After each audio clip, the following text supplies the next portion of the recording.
첫 번째 시간에 말씀을 드렸지만 동원님이 합류를 하셨습니다. 네, 김동원입니다. 반갑습니다. 김동원입니다. 네, 지금 저희가 내가 몰입한 인물은 은수인지 상우인지에 대해서 얘기를 나눴어요. 동원님은 누구한테 몰입을 하셨나요? 전 은수한테 몰입을 하게 되더라고요. 은수라는 캐릭터가 한 번 실연의 아픔이 있었던 사람이잖아요. 상우랑 이제 연애를 할 때 속도도 그렇고 서로가 이제 느끼게 된 거리도 그렇고 네. 은수는 계속 각을 재게 되는 것 같아요. 나쁜 의미로 각을 재게 되는 게 아니라 자기가 상처받지 않을 수준에서 남을 사랑하고 이제 자기도 이제 상처받기 싫고 그러니까 상처를 주기도 싫고 상처받기도 싫고 이런 캐릭터가 은수였지 않았나. 근데 이제 그런 은수의 캐릭터에 조금 더 저는 몰입이 되었던 것 같습니다. 네. 네, 이렇게 은수와 상우에 대한 이야기를 해봤는데 은수랑 상우가 이제 가까워지는 계기가 있죠. 이게 음성을 녹음을 하다가 은수의 아파트에서 이제 밤을 보내게 되는데 명대사가 나오죠. 라면 먹을래요? 이렇게 물어보잖아요. 네, 라면 먹고 근데 갔네. 이 라면이라는 매개체가 엄청 자주 쓰이게 됩니다. 그죠? 뭐 두 사람이 자주 먹는 음식이 라면이기도 하고 또 은수가 상우에게 주로 하는 말이 라면이나 끓여줘 이러잖아요. 거기 영화 라면이나 끓여. 들어가서 라면이나 끓여. 뭐 이렇게. 내가 라면으로 보여? 그쵸. 상우가 처음으로 화를 내는 말도 그죠. 내가 라면으로 보여? 이렇게 말을 하잖아요. 이 라면이라는 매개체가 되게 그 두 사람의 관계를 설명해주거나 되게 의미 있는 존재인 것 같아요. 저는 은수의 사랑의 모양이 라면이라고 생각을 했어요. 빨리 조리할 수 있고 빨리 해칠 수 있고 취향에 따라서 바꿀 수 있는 존재가 라면이라고 생각했는데 그 라면이 은수에게는 사랑과 같은 게 아닌가라는 생각이 들었고요. 다른 분들은 라면을 어떻게 해석하셨나요? 수연님은요? 저는 이 라면도 라면이지만 거기서 나오는 또 다른 메타포가 있잖아요. 김치라는. 네. 그게 딱 상우와 은수를 대변하는 그들이 감정 상태, 그들이 관계를 쌓아가는 방식을 표현하는 대비적인 그 소재라고 생각을 하는데 그 장면이 있잖아요. 그 라면 먹으면서 이런저런 얘기하다가 상우가 우리 아버지가 만난 사람 있으면 너 데리고 오래라고 했더니 은수가 나 김치 못 담가 하잖아요. 근데 맞아요. 처음에는 나 김치 담글 수 있어. 담가보지 내가 뭐 김치 이랬어요. 못 담글 것 같다. 맞아. 내가 김치 못 담글 것 같다 이랬는데 아버지가 너 데리고 오래 하니까 잠깐의 정도 끝에 나 김치 못 담가 했더니 상우가 내가 담그면 되지 하잖아요. 그게 참 서로에게 필요하고 서로가 요구했던 게 얼마나 다른가에 대한 가장 대표적인 장면이었던 것 같아요. 그쵸. 저는 가장 라면이 특징적인 게 3분 완성. 그죠. 하루바로 만들고 먹고 회치우고 정성을 들일 필요가 없는 음식이 대표적인 특징인데 또 반대로 김치는 굉장히 공을 들여서 맞아요. 가을부터 배추를 한 포기 한 포기 따가지고 막 만들면 이거 내년에 한 여름까지 여름에나 먹는. 맞아요. 메뉴 김장하시나 봐요. 잘하네. 물론 이제 김치가 한국을 대표하는 발효 음식이긴 하지만 그 라면이 그 정도 대단하다는 얘기는 아니지만 그래도 이제 서로의 방식이 달랐다는 것이지 이제 뭐 어떤 라면 같은 사랑이 잘못됐다거나 김치 같은 사랑만 사랑이다라고는 저는 생각은 하진 않는데 그러니까 사실은 상우는 은수 같은 사람이 자기 집에 와서 내가 만든 김치라도 먹어주면서 김치화 되길 바랬던 거죠. 근데 은수는 김치 못 담그고 담글 생각도 없고 라면만 먹고 싶은 사람이었던 건데 그게 전 영화에서 이런 소재를 통해서 굉장히 잘 표현을 해줬다고 생각을 해요. 네, 나무님. 저는 라면이랑 김치가 딱 연애랑 결혼으로 매치가 된다고 맞아요. 느꼈거든요. 그래서 연애 결혼이라는 게 보편적이지는 않았었을 수도 있는 시대라고 생각을 해요. 그래서 연애는 신식이고 결혼은 구식이다 이렇게 생각을 해볼 수도 있을 것 같아요. 그래서 그러니까 라면은 젊은 애들 먹는 음식, 김치는 원래부터 먹던 음식. 저는 그런 식으로 약간 대비가 된다고 느껴졌던 게 이 영화 전체에서 계속 젊은 것, 늙은 것, 지나가는 것들 이런 것들의 대비가 계속 이루어지는데 그 와중에서 라면과 김치의 대비도 그거랑 비슷할 수 있지 않을까라는 생각이 들었고 연애를 하고 싶은 여자 그리고 결혼까지 꼭 가고 싶은 남자. 네. 이 두 대립이라고 생각할 수도 있는 거죠. 그래서 김치 내가 못 담글 것 같아? 라고 하는 거는 결혼해봤으니까. 네, 그렇네요. 결혼해봤으니까 나 김치 담글 수 있어. 라고 얘기했지만 실제로 또 한 번 더 결혼을 할 것이냐라는 질문에는 아 이제는 못할 것 같아라는 마음이 담겨있는 김치 못 담가가 아니라 김치 안 담가가 되는 게 아닐까라는 생각이 들었어요. 오, 은수도 사실은 영원한 사랑을 안 하고 싶은 건 아니었던 것 같아요. 그런 신이 있죠. 이렇게 어딘가에서 무덤을 보잖아요. 무덤에서 이제 상호 씨 우리도 이렇게 같이 묻힐까 이렇게 얘기를 하거든요. 그러니까 상호왕도 영원을 생각을 했을 거예요. 은수는 굉장히 개인주의적인 그 시대에서 봤을 그쵸. 때 그때 봤을 때는 네. 개인주의적인 삶을 살아가고 싶어하고 또 상우는 이제 집단 공동체적인 할머니와 아버지와 고모 그쵸. 이 3대가 가족들이. 같이 사는 집에서 며느리를 들여와서 손자를 보고 싶어하는 이런 얘기 나오지 맞아요. 않지만 영화에 맞아요. 나와요. 어. 손주 봐야지 이런. 맞아. 맞네 구식적인 네. 어떤 클리셰적인 대가족을 어. 지향하는 맞아요.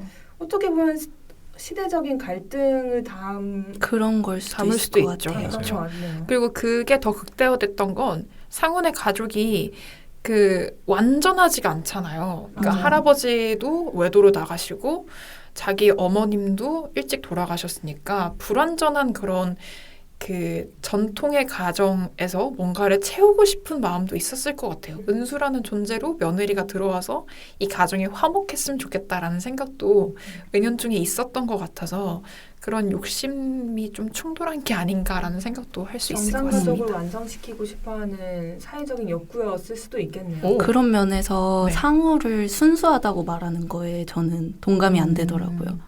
그러니까 순수한 사랑일까? 이거는 주변에서 너 장가 갈 때 됐잖아. 아니면 너 손주 내가 할머니 돌아가시기 전에 장가 가야지 이런 대사가 나오거든요.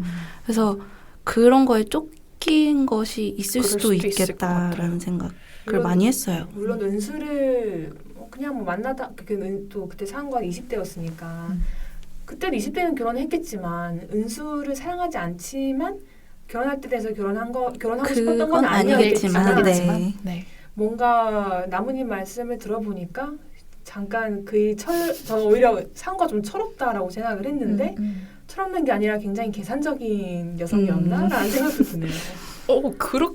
그런가요? 근데 결혼을 하겠다고 생각했던 거면 철없는 거죠. 그런 마음으로 순진했다고 생각해요. 순진했다. 순진한 것 네, 같아요. 순수한 건 아니고 그죠, 순진한 순진했다. 거죠. 순진한 것 같아요. 그러니까 이렇게 하면 다 결혼하겠지라고 가볍게 생각을 하지 않았을까라고 맞아요. 생각할 수 있을 그냥 것 같아요. 김치 만들어 먹자. 그런 느낌? 되게 가볍게 그렇죠. 은수는 굉장히 복잡한 사람인데 한번 경험해 봤으니까 그렇죠. 둘이 만약에 결혼을 했다고 하더라도 저는 반대. 네. 힘들었을 것 같아요. 안 하길 잘한 거죠. 서로도 알았을 거예요. 그죠? 해피엔딩이다. 저는 이 영화 해피엔딩이라고 생각합니다. 그럼요. 해피엔딩이죠. 너무 잘 되지 않았어요? 각자의 삶에서.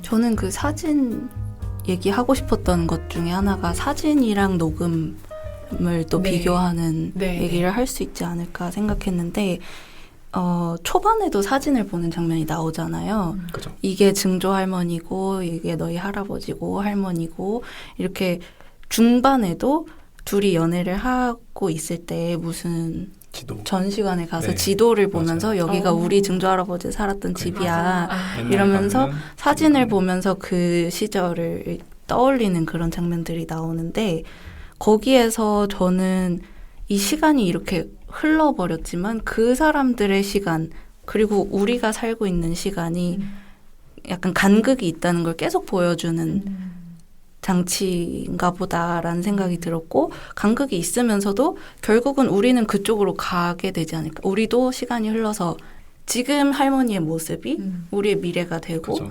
이 시간이 흘러가는구나라는 걸 계속 상기시켜주는 느낌이었거든요. 그래서 이제 그 시절의 할머니 그리고 지금의 우리 계속 비슷한 것들이 반복이 되고 있겠다. 심지어 저는 그 생각을 했던 게 이제 헤어지고 나서 그 택시기사 친구랑 술이 아니죠. 게토레이 마셔요. 게토레이 마시는 장면이 있어요. 삼각김밥. 근데 진짜 네. 디테일하게 잘 보셨네요. 편의점 그죠? 앞에서. 네, 편의점 앞에서 게토레이 마시고 있어요. 술 마시면 안 된다고. 근데 그때 이제 택시기사 친구가 무슨 말을 하냐면은 이제 헤어지셨으니까 그 여자 할머니 됐다고 생각해봐라. 맞아요. 그 얘기하죠. 그러니까 이제 상우가 불쌍하네라고 말을 하거든요. 음. 그러니까 이 영화의 할머니랑 이제 보이진 않지만 할아버지라는 캐릭터가 있는데 이 두 캐릭터가 은수와 상우가 미래에 어떻게 될지를 보여주는 네, 네, 맞아요. 그런 어떤 맞아요. 결혼을 네 했다면 맞아요. 그런 대비적인 장면이라고 음. 생각을 해요. 음, 그러니까 겹쳐 있는 거죠. 맞아요. 그 모습이. 되게 중첩되어 있는 것들이 많았어요. 그죠? 할머니에 대한 얘기도 조금 이따가 하면 좋을 것 같고 먼저 사진에 대한 얘기를 해서 사진에 대한 얘기를 좀 더 깊이 하자면 특이하게 상우랑 은수가 연애를 할 때 사진을 찍진 않아요. 되게 옛날에 사셨던 분들도 사진을 찍어서 남기고 이거를 앨범에다가 다 이렇게 정리해놓고 다시 기억하는 장치로서 쓰는데 은수와 상우는 사진을 찍지 않는단 말이죠. 근데 은수와 상우 사이에서 있었던 사진 한 장이 은수가 결혼했을 때 결혼식장에서 찍었던 폴라로이드 사진 한 장이거든요. 그러니까 이거를 은수에게 사진이 뭐냐라고 생각을 해보면 옛날을 기억하는 존재일 텐데 은수가 영원히 기억하고 영원을 약속하는 거에 대해서 좀 거부감을 느꼈던 게 아닐까라는 생각도 들어요. 박제되는 느낌이라는 거죠. 네네네. 사진은. 영원함에 대한 부담이 있었지 않았나. 그 이전에 이제 구시대와 신시대 얘기했던 것도 이 사진에 좀 담겨 있다고 생각이 들거든요. 네. 왜냐하면 그 상훈의 집에서 있는 사진들은 다 가족으로서의 역사의 의미로서의 사진의 개념이었는데 그 은순의 집에서 발견된 사진은 한 장 폴라로이드 사진, 즉석 사진이란 말이죠. 탁 찍고 나왔는데 저는 사실 그때 그게 왜 이렇게 기억이 선명히 남냐면 웨딩 드레스를 입었지만 혼자 있다는 게 좀 되게 좀 신기하더라고요. 보통은 이제 그러네요. 그때를 기념을 한다면 남편, 그러니까 신랑 측이 사진이 같이 담겨 있었거나 친구들과 같이 찍어야 되는데 혼자 웨딩 드레스를 입은 사진을 그것도 인스탁스 폴라로이드 사진으로 찍었다는 거는 감독이 어떤 의미를 충분히 담고 싶었던 것 같고 그게 이제 상훈의 집에 있는 수많은 사진들과 딱 비교가 되는 부분이 아닌가 좀 생각을 합니다. 맞아요. 이 부분이 또 라면과 김치랑 겹치는 부분이기도 하죠. 그 대비가 그러네요. 여기서 네. 변주되어서 나타나는 거라고 저는 생각을 해요. 네. 인스탁스 그 폴라로이드 사진도 즉시 바로 인화가 되고 맞아요. 바로바로 이렇게 받을 수 있는 사진이다 보니까 라면이랑도 또 이어지는 것 같고 그죠? 그렇다면은 녹음이 주는 네. 느낌은 또 어떻게 다른 걸까요? 저는 그렇게 생각했어요. 사실 전 녹음이라는 게 기록 매체긴 하지만은 소리라는 건 기본적으로 속성이 흘러가는 거거든요. 그렇죠. 그런 데에서 사진과 비교되는 게 아닌가라는 생각을 했거든요. 그러니까 왜냐하면 이제 허진호 감독의 이전작이 8월의 크리스마스지 않습니까? 이제 8월의 크리스마스는 이제 소리가 아니라 사진으로 그쵸. 이제 그 장치가 나오는 그런 영화인데 8월의 크리스마스가 사랑이 시각적인 그렇게 이제 영원히 박제되어 버리는 그런 사랑 형태에 대해서 말을 했다면은 봄날은 간다는 조금 소리로 대변되는 네. 이렇게 흘러가는 그렇게 자연스러운 그런 사랑을 말한 게 아닌가 저는 그렇게 생각을 했습니다. 맞아요. 또 이제 이 녹음이라는 걸 좀 더 깊이 있게 얘기를 해보면 이야기를 하는 사람은 은수고 그 이야기하는 것을 기록하는 건 상우라는 인물이잖아요. 그래서 상우라는 인물은 뭔가를 좀 오랫동안 기록해놓고 싶고 영원성을 항상 지향하는 인물인 것 같고 은수 같은 경우에는 그 순간이라던가 아니면 그냥 흘러가는 거에 마음을 그러니까 흘러가는 것에 좀 더 집중하는 인물이라는 생각이 들었어요. 그리고 저는 또 모순적으로 두 사람이 녹음했던 게 자연의 소리라는 것도 되게 그죠? 저는 인상적이었어요. 네, 그 자연 중에서도 뭘 녹음하느냐라는 것도 계속 영화가 흘러가면서 변화하는 게 보이는데 맞아요. 처음엔 대나무 숲에서 녹음을 맨 처음으로 하잖아요. 이거는 너무 과한 그 해석을 넣는 것일 수도 있지만 대나무는 이렇게 그냥 쑥쑥 자라버리는 식물이잖아요. 그 언제 자랐지? 하는 그런 느낌. 저한테는 그런 이미지여서 사랑이 언제 시작됐지? 하겠구나라는 생각이 드는 장면이었고 나중엔 눈이 쌓이는 소리를 녹음을 하는데 그렇죠. 되게 소리 없이 다가오는 소리 없이 이렇게 사랑이 차분히 내려앉았다는 이미지로 다가왔고 네.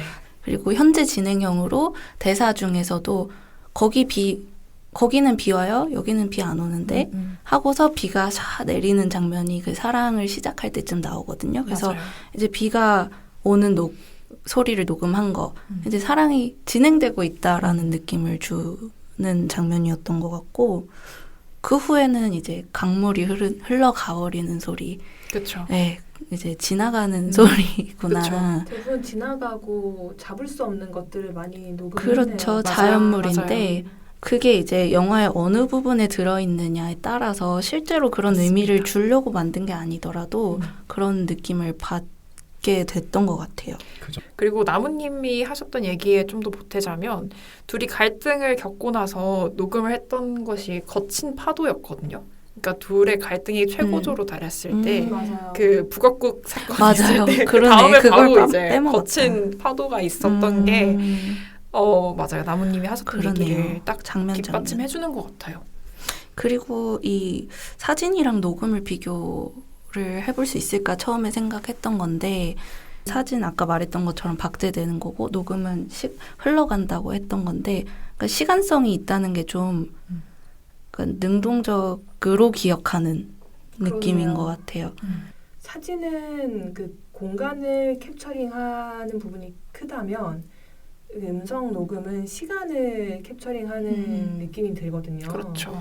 서로 이제 이게 대비되기보다는 어떤 거를 붙잡는다는 방식의 두 가지 메타포를 이 허진아 감독이 잘 둘 갖고 다 들어와서 보여주고 있을 수도 네, 있고. 잘 조합을 한 게 아닐까 싶어요. 그래서 두 사람의 연애가 끝나고 남은 거는 사진 한 장이 아니라 은수의 콧노래잖아요. 맞아요. 콧노래만 그쵸. 남고 여운이 너무 깊게 이렇게 끝나는데 저는 그 콧노래를 다시 듣는 그 상우의 마음이 되게 궁금하더라고요. 그 콧노래 어떻게 했을 것 같아요? 어떻게요? 저는- 나중에요? 저는 그 맨 이제 엔딩 씬이 네. 보리밭에서 그 녹음하는 거잖아요. 맞아요. 저는 그 덮어 씌운 거라고 저도 생각했거든요. 그걸 덮어씌웠다고 무조건 생각했어요. 동시 녹음 아닐까? 그거 그 은수의 그 파일을 그 보리밭 소리로 소리로 네. 덮었을 것 덮었다. 같아요. 네. 근데 네, 저는 맞아요. 그러면 좀 슬플 것 같아요. 그래서 슬펐다니까요. 영화인 것이다.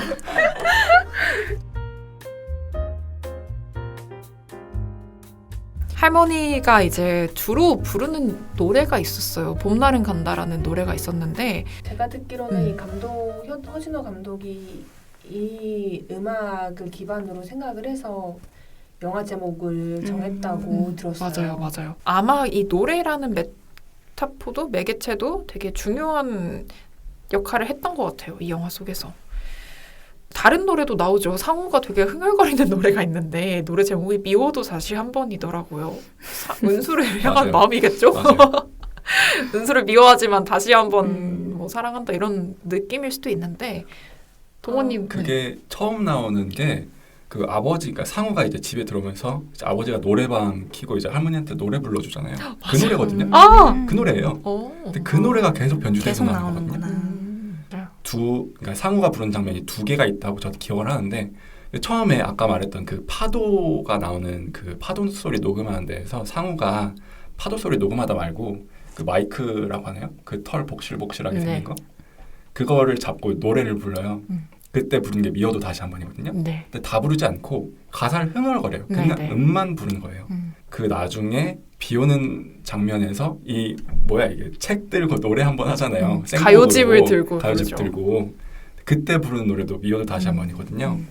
근데 이제 그때는 이제 가사를 다 불러요. 네. 근데 이 두 장면에서 그럼 상우의 어떤 변화가 생겼다는 건데 이제 상우는 이제 그 전까지는 그냥 이제 뭐 그냥 사랑을 계속 하고 싶었지만은 이제 미워도 다시 한 번을 이제 다시 완창을 하면서 그냥 어떻게 보면 이제 은수에 대한 사랑을 그때부터 사실 좀 접기 시작하지 않았나 정리를 하죠. 정리를 네. 하지 않았나 이렇게 생각하는 부분입니다. 저는 노래 관련해서 네. 하고 싶었던 얘기가 아까 말했던 할머니의 봄날은 간다도 있고 상우가 부른 노래도 있고 노래가 여러 번 나오는데 다 이별 노래예요.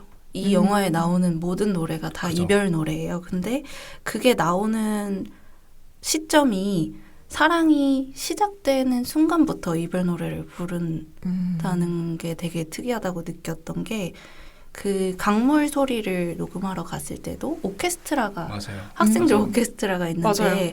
뭔가 귀에 익은 가요를 부르는 것 같아서 생각을 해보니까 남행열차 맞아요. 맞아요. 것 같아요. 맞네요. 비 비 내리는 그렇죠. 오남선 하는 노래에 마지막에 당신을 사랑했어요 하고 끝나는 이별 노래가 나오고 그 후에 이제 정확히 어떤 곡인지 모르겠지만 졸업할 때 나오는 맞아요. 그런 연주곡이 또 나와요. 맞아요. 그래서 사랑을 하고 있는 와중에도 계속 그런 암시가 흘러나오는 게 되게 인상적이라고 느꼈고 가사가 없는 상태로 그냥 음악만 나오는 네. 상태였던 것이 음. 또 어떤 장치일 수도 있겠다. 이 이거를 BGM으로 깔리는 게 음. 다 노래인데 가사가 없이 그냥 나오는 거예요.